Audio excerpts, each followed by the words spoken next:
Hey guys, it's Heather Shannon from HWCA of Chicago in Wicker Park. We are a holistic mental health practice, and we offer mindfulness programs, health coaching, and psychotherapy.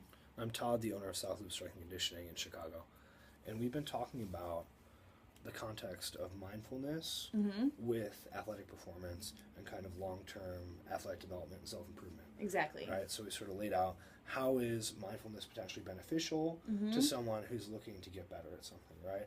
How does being mindful improve their capacity to perform well in the gym, Right. to perform well in competitions, and to sort of have a good attitude towards their own progression, Right. to almost be, gentle on themselves, which then allows them to progress more easily. Right. Right. It's nice that works that way. Yeah, it's kind of tricky. We've also talked about this sort of concept of outcome independence, not necessarily being at odds with being a goal-oriented person. Exactly. Which is, I think, difficult for some people to sort of parse, but it is crucial, again, that concept of being gentle with yourself. Right. Right. We have this sort of framework laid out, but it's not as simple as just, okay, watch the video, now I'm mindful, now Still watch the video. now I'm just mindful, and everything is just so good because I watched the video. It doesn't I work know. that way. It would be really nice if, 10 minutes of your life could just have that transformative effect, but it doesn't. Right. So what does it look like to say, okay, I want to improve my capacity to be mindful? What do I do? How do I do this? Yeah, that's a great point. And I can just kind of speak to my personal experience and what I've seen with other people, just to start a meditation practice. So it could be as simple as setting aside 5 minutes a day to just focus on your breath. I started meditating in about 2005, and it certainly has not been like an everyday perfection type of experience with that. But the type of meditation that I learned was to just count your exhales from 5 down to 0 and put my hands in a little mudra hand posture. Make sure your back is straight. And it kind of reminds me of what we talked about with the form and the pacing with exercise, whereas like with meditation, you can get caught in your head about, I have to be perfect with my straight spine, and, my tongue needs to be on the roof of my mouth, and the hands need to be in the perfect position. And, part of the practice is about finding that balance between trying without straining. So I want people to kind of keep that in mind to, show up, do your best, but the goal is not to be like obsessing over those little details, but to really focus on the breath. So counting the exhales, 5 down to 0, and that in itself can be a lot harder than you would think. It sounds so simple, and it is a simple instruction. It's just not easy to achieve because our brains are designed to think and to solve problems and to process information. And so it's not natural, and it's a skill that we have to develop to kind of keep bringing our focus back to the breath. A lot of times I see people who try meditating, or they come into my office and I say, hey, have you tried meditating? That might be good for you to help you with your stress or anxiety. And the answer is like, oh, I can't meditate, I think too much, and so that's where we kind of have to just bring in, like you said, that piece where we're being nicer to ourselves and we're being compassionate with ourselves, and we're letting go of that expectation that like I should be able to master this right away, because that's not how it works. I had a conversation with a priest at a Buddhist temple, and I had asked her, hey, you've been doing this for a long time. You meditate for like hours a day. Have you improved a lot? Like, what have you noticed? And she said, well, yes and no. Like, my mind still wanders all the time, but I'm just a lot more accepting of it and a lot more compassionate with myself, which I thought was a great answer, because we're never going to get it perfectly. Yeah, sure. Yeah. Right. The journey is potentially more important than the result. Completely. I think that's what meditation is. It's about like just having a journey. Sure. Like sitting down and not knowing what that day's practice is going to be like. Sure. Yeah. The biggest thing that people say to me about meditation is, I don't have time for that. Yeah. What do you think about that? 'Cause I guarantee you 95% of the people watching this right now are like, that sounds good, but for me, you don't understand. I have to be at work in the morning. I have to get to my CrossFit workout. And I have email.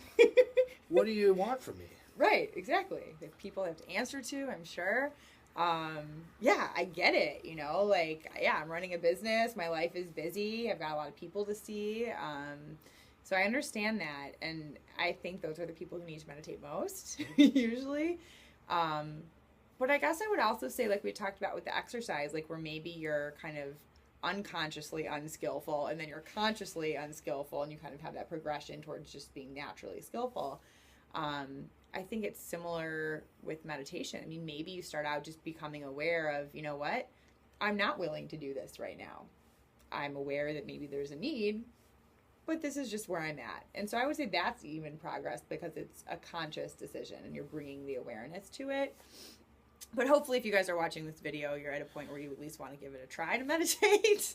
So that's, I just, 5 minutes a day. And for me, I was struck by the absurdity of thought that, I don't have time to meditate, because if I don't have 5 minutes a day to stop and breathe and just like be me, then there's a problem. So I think I was just unwilling for that to be the case, and that made me want to prioritize it. So it has to be a conscious choice to prioritize it, because we have so much thrown at us as a society of like, we should be working out this much, and we should be sleeping this much, and we need this much social interaction, and we need this much sleep, and, we need to change the filter in our furnace, and we need to like wash our sheets every week.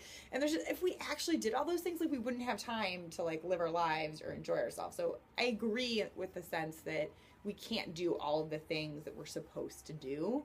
And so it has to be a conscious choice at the end of the day. Yeah, sure. And something that I think is potentially interesting, right, is that everyone's excuse for everything is, I don't have time and I don't have money. Yeah. Right? Which, there's validity to that. I think all of us experience time pressure. All of us experience some level of financial pressure. Yeah, you're right. But we end up spending our time and money where we see value. Right? Absolutely. Like, people will tell you that, I don't have time to go to the gym and, watch X number of hours of TV. Right? They'll tell you, I don't have money to, pay for therapy and then go out drinking on the weekends. That's a good point. And it's not necessarily that these people are being dishonest No. or self-destructive. It's that they want to spend their resources where they actually feel like they're getting value. Right. Right? So how would someone see value in meditation to make the time? Yeah. And again, I do think it's going to be different for everyone. But for me, I like who I am when I'm meditating. I think that it's something that balances me. So I think that not until you try it, and I would encourage people to give it, at least 3 weeks of daily practice and just see, like, does the practice start pulling you in? But I think it's very important during those 3 weeks to be kind to yourself, because if it's 3 weeks of like, I got to do this and I got to check this off the list, and, oh man, I'm so bad at this. I'm not able to focus on my breath at all. I just wasted the, 5 minutes sitting thinking about all the things I need to do when I get to work, or the emails that I just checked. So if you sit down and you're distracted the whole time, then you realize when the little chimes or buzzer goes off at the end, okay, then that's still a valid practice, It's still, you sat down with an intention, and then when that chime went off, you realized, oh, I had been distracted. So there is a level of consciousness. So I think it's seeing the value in whatever experience you have and not attaching to it needing to be any certain way. And so I would just say, just try it. Try it for 3 weeks. See if it pulls you in. See if you notice benefits.